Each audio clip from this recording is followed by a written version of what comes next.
If you knew what I knew, you could get 10 million subscribers within 6 months. Your first video is not going to get views. Subscribers don't matter. Views don't matter. I mean, they do. So stop sitting there and thinking for months and months on end and just get to work and start uploading. Everything you want as a creator comes from making the best videos possible and thumbnails. MrBeast shares his best YouTube advice all the way from title and thumbnail secrets to growing a channel on YouTube. It's much easier to get 5 million views on one video than 50,000 views on 100 videos. He also reveals how he's able to hook in viewers in his videos and what he would do if he started over from scratch. What advice would you give yourself when you were starting out? Your videos suck. You think your videos are good, but they suck. You know, they just do. And the sooner you learn how to make good, great videos that people actually want to watch, the sooner you'll get views.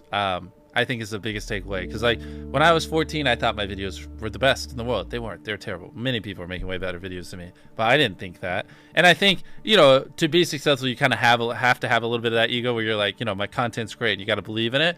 But also like, if you have sub 1,000 subscribers, like there's a good probability your videos just suck.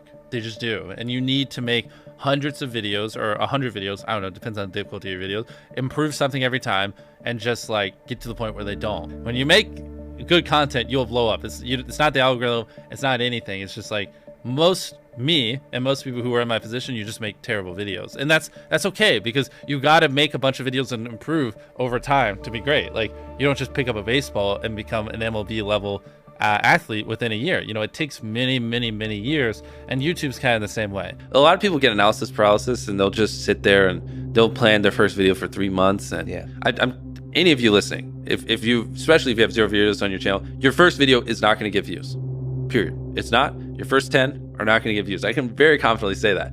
So stop sitting there and thinking for months and months on end and just get to work and start uploading. Like all you need to do, this applies to people who have not uploaded videos but have dreams of being a YouTuber, is make 100 videos and improve something every time. Do that. And then on your 101st video, we'll start talking, like maybe you can get some views, but you know, your first 100 are gonna suck. There are very freak cases like Liza Koshy or Emma Chamberlain who have really good personalities and it doesn't take them as many videos. And it's just like people who are 7'5" and making the NBA. Like, yes, there are freak cases you can find, but for the average person like us, you know, who don't have these exceptional personalities and, you know, backgrounds in filmmaking, just make 100 videos, improve something each time, and then talk to me on your 101st video. How do you improve something each time? The second one, just, I don't know, put more effort into the script. The third one, try to learn a new editing trick. The fourth one, try to figure out a way that you can have better inflections in your voice. The fifth one, try to, you know, study a new thumbnail tip and implement it. The sixth one, try to figure out a new title. There's infinite ways. That's the beauty of content creation online. There's literally infinite ways, from the coloring to the frame rate to the editing to the filming to the production to the jokes to the pacing to every little thing can be improved, and they can never not be improved. There's literally no such thing as a perfect video. What YouTube wants is they want people to click on a video and they want to watch it. Like at its core, that's what it is. Now you can like draw little lines and go as deep as you want into how to get people to click and how to get people to watch. I mean, essentially by studying the algorithm, you'll learn that you're more studying human psychology, right? What do humans want to watch? Anytime you say the word algorithm, just replace it with audience and it works perfectly. Like the algorithm didn't like that video. No, the audience didn't like that video. Literally, that's it. If people are clicking and watching, then it gets promoted more. And that's literally all the algorithm does, is reflect what the people want to a T. And if you deny that, you just make terrible videos and are trying to find a scapegoat. What makes for a good title? Short? Not just short. It's also, if someone reads it, are they like, do they have to watch it? Is it just so intrinsically interesting that it's just gonna with them if they don't click on it? You know what I mean? Ideally, it's a title also that, you know, because the titles don't live in a vacuum, right? So it has to lead into the content. So ideally the title represents content that you would want to watch for 20 minutes. So if it's a 20-minute video and the title is I stepped on a bug, the click-through rate is going to be much lower than if it was like a 5-second video. Like even nuances of the length of the video based against the title will affect whether people want to click it, because sometimes they just don't add up. I mean, it's that, yes, ideally you want it below 50 characters, because above 50 characters on certain devices, you run the chance of it going ... So like I took a light pole and I saw how many dollar bills I could stack on top, and they would just go ... because it's too long and it can't finish it. And that's the worst thing, because then people don't even know what they're clicking on. And so it's going to do even worse. Short, simple, ideally, and just so freaking interesting they have to click. And it is a good segue into the content, and it represents the length of the content. The more extreme the opinion, typically the higher the click-through rate. If you can like pay it off in the content, then it just supercharges it. So like, Oh, so you have a kind of estimate of the extreme. here, like this water, right? You're like, Fiji water sucks. Yeah. That would do fine. But if you said Fiji water is the worst water I've ever drank in my life, Yeah. way more extreme opinion would do way better. But you have to deliver. Yeah, but then you have to deliver, because the more extreme you are, the more extreme you have to be in the video. I heard you guys talking about autoplay on YouTube, Yes. and I've never considered it. I've always thought about the thumbnail, but now on YouTube, videos automatically play. Of course. So before you film a video, what is the thumbnail? What is the video? And then what's the first 5 seconds? And then what's the first 30 seconds? You know, by the first 5 seconds is like goes with the thumbnail. Because it's possible that people open YouTube and They don't see it. They don't even see Especially the for thumbnail. us, because like for so many people I've watched hundreds of our videos, when I upload, I am first on your homepage. So like you just literally don't even see the thumbnail because it autoplays so quickly. So like the thumbnail is irrelevant. I have to like visually convince you to click on the video. Wow, that's so interesting. Yeah, that's why we go so hardcore. Dude, that's so crazy. So do you consider also captions in those first 5 seconds? Because Of people course, aren't all watching of it. with Yeah, audio. everything. Everything. Yes, 100%. Wow. So those first 5 seconds, that hook is now even more important than it ever used to be. Oh, 100%. Yeah, before it was important because you had to convince people to watch. Yeah. Now you have to convince people to click and watch at the same time. Whoa. With the first 5 So seconds. that's driving CTR now too. Yeah. It is, Interesting. 100%. Wow. I roast that a lot of people who like have boring first 5 seconds. It's brutal. Your title and thumbnail set expectations, and at the very beginning of the video, to minimize drop-off, you want to assure them that those expectations are being met. If you click on a video where, you know, of his, where it's like, Tether is a scam, and then at the very beginning he starts talking about literally anything else, then you are like, oh, this is bull. This isn't what I clicked on. But if at the very start of the video you go, Tether is a scam, and I'm going to teach you why, then it's like, okay, you match the expectations. So at the very beginning, match the expectations, and then you want to exceed them. So you want to assure people that what they clicked on is what they're getting, and then blow their mind and be like, but you're also getting even more. That's how you lower drop off, which a lot of people, sometimes it takes them like 20 seconds to really meet the expectations. And so you lose, like, that's where you're going to lose everyone. Everyone's videos start like this, and then it levels off. So you want to reduce the amount of people that click off on the audience retention graph. I hope you're popping up graphs while I'm saying this, so it's easier for people to visualize. We really should drill this home, because like the number one thing is like retaining as many people as possible at the start. Because like envision a chart where you lose 35% of your viewers in the first 30 seconds, and then envision one where you only lose 20%. That's 15% more people that are watching, you know, throughout the video than not. And it's not like you made the whole video like a bunch better. You just had a more strategic intro that hooked them.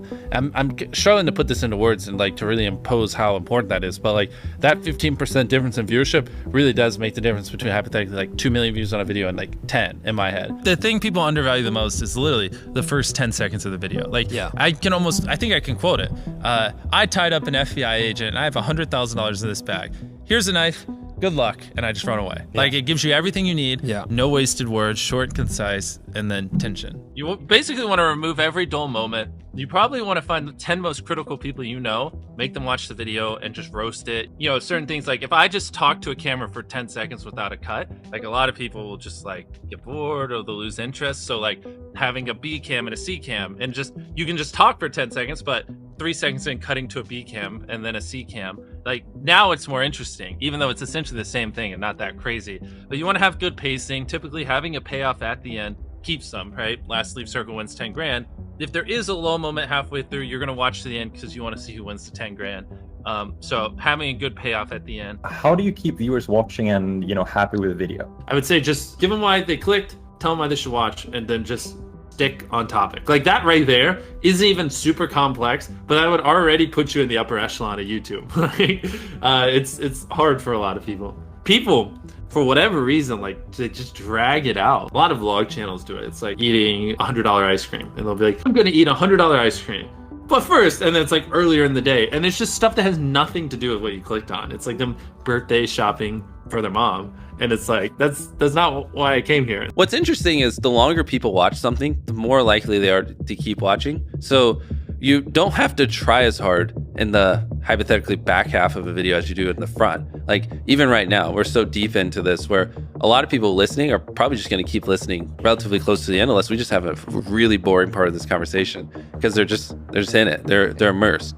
And so a big, like, to really boil it down to a simple level, you just want to get people where they're immersed in the content and then just kind of hold them there. The thing is, it's all knowledge. It really is. And like every time I say this, people debate it to the end of time on Twitter, but I don't care. Like I could start a new channel tomorrow with not using my face or my voice, like without ever promoting it, and in 6 months have 20 million subscribers. I just could. It's purely knowledge. Like if you knew what I knew, you could get 10 million views a video and you could get 10 million subscribers no matter where you are right now within 6 months. It really is just knowledge. And I can already tell you 90% of the people watching, they don't agree with that. They don't. And everyone has excuses and they're always like, nah, YouTube just doesn't work like that, Jimmy. You don't understand. But I mentor a lot of people. I see it even to this day. I still see it all the time.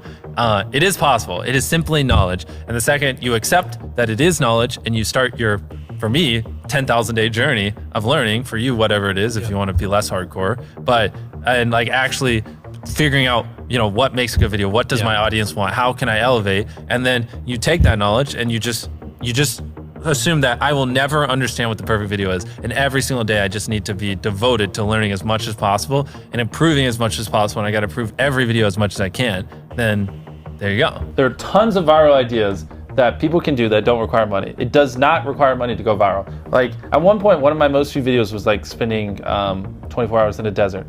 We just grabbed a tent and some stuff and we went in the desert. And it got like 60, 70 million views. I have so many videos where we spent hardly any money, like the no food one, or I'd have to pull up the channel and go through it, that have gotten tens of millions of views, and they would have gotten 10 plus million views even on a small channel. So people who say, oh, well, I could be MrBeast if I had money. Well, A, I didn't start off with money. I was poor, I had no money, and it took me like 7 years just to buy a camera, saving up from YouTube. And B, some of our most viewed videos, literally, like anyone could do. The best way to get views, in my opinion, I think it's better to really, really focus on quality if you're a very small YouTuber. And you can upload a video a day and like all the videos be average. And like none of those videos will really stand out. None of it's like epic enough where like the algorithm's gonna go, oh, this video is good. Like we need to spread it. I feel like a lot of small YouTubers, they just post like videos that aren't bad, but they're not great. And they just do that. And none of them ever pop off, so they never get an audience, where it might be better to like,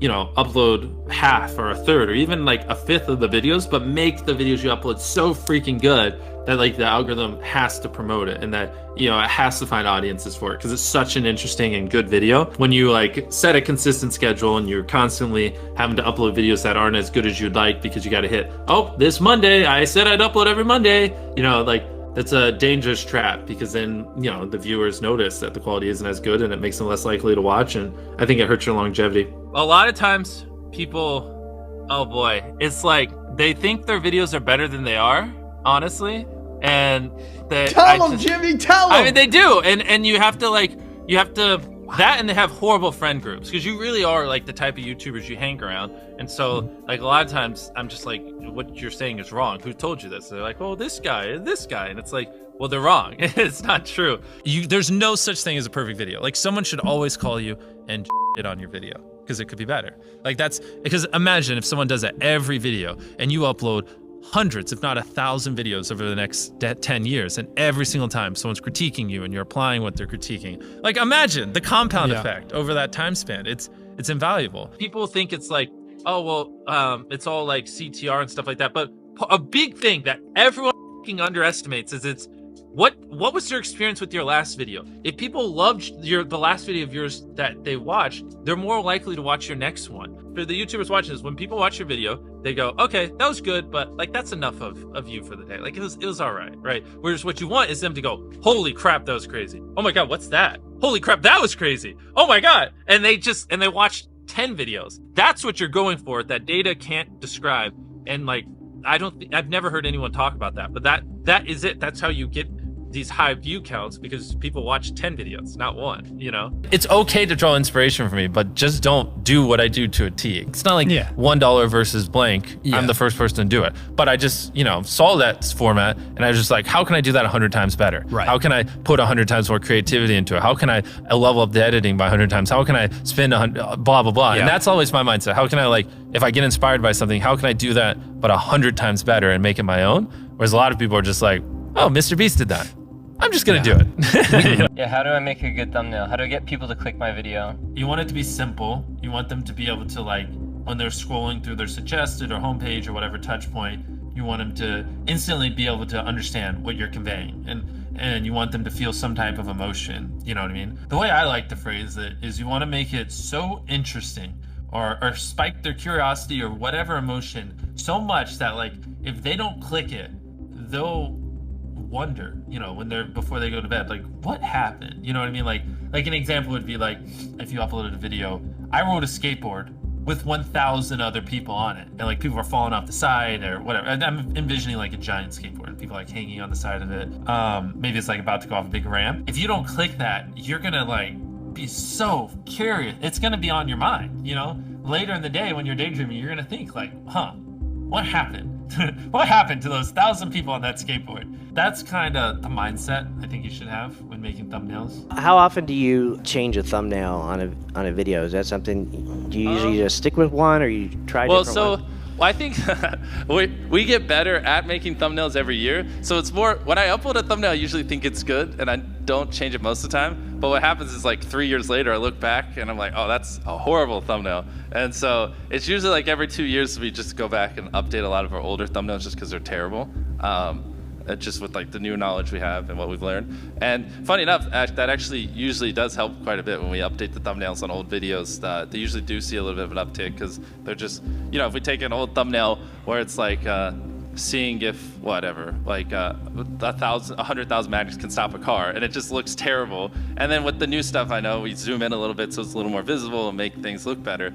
Then magically it starts doing a little bit better because now people actually understand what it is, because I'm not as much of an idiot anymore. In 10 years, YouTube's going to be bigger than television ever was for culture, in America at least, in my opinion. And so I think a lot of people underestimate that, and I don't think people really understand just how, like, to be one of the top creators on the biggest social media platform, and that will also be the biggest in 10 years during that whole time, like the amount of value and how crazy that is. Like, you don't need a network, you don't need you know, to go through people. You just are. You can do whatever you want, and you can influence people how you want. It's just wild. It's mind-blowing, and you can leverage that to build businesses, or, you know, like do things like Beast Philanthropy or whatever. I think like people don't realize just how much influence the top YouTube channels have. No one's ever gonna do what I do better than me. Like, it's just not. It's not even humanly possible. Like, I reinvest every penny I make. Yeah. I work every hour I'm awake. I devote every atom in my brain to solving this. I hire the best people on the planet. I've been doing this for 14 years. And I think in decades, not years. So I'm going to be doing this for another 20, 30 years, not 2 or 3. So no, the next me isn't going to be me, because no one's going to do what I do better than me. It's not possible. If I thought someone was doing better than me, I'd just start sleeping less so I could work even more. Like, I'd figure it out. The barrier to entry to be you is extremely high. Yeah. Right? Especially where you're at. Well, it's just because I'm all in. I'm crazy. Like, people shouldn't be me. I don't have a life. I don't have work-life balance. My personality, my soul, my being is making the best videos possible, entertaining my fans as best as I can. Like, that is what exists on this planet. And I don't recommend it. You know what I mean? Like, you should have work-life balance. You should not devote your entire life to this one thing. Like, go have fun. Like, you know, I'm miserable a lot of times. I have a mental breakdown every other week because I push myself so hard. Like, I don't recommend it, you know. What do you think gets us to 1 million subscribers? Well, subscribers is an arbitrary number. Okay, so a million views of video. No, you should ask me, what helps us make the best videos possible? That's the only question you should ask me. Subscribers don't matter. Views don't matter. I mean, they do, but all that comes. Everything you want as a creator comes from making the best videos possible, and thumbnails. But it's easier to, you know, make thumbnails. The video part's the hard part, and that's the thing that you're known for. Ask, how can I make my videos better? Do that every single day for years, and then you'll probably get views.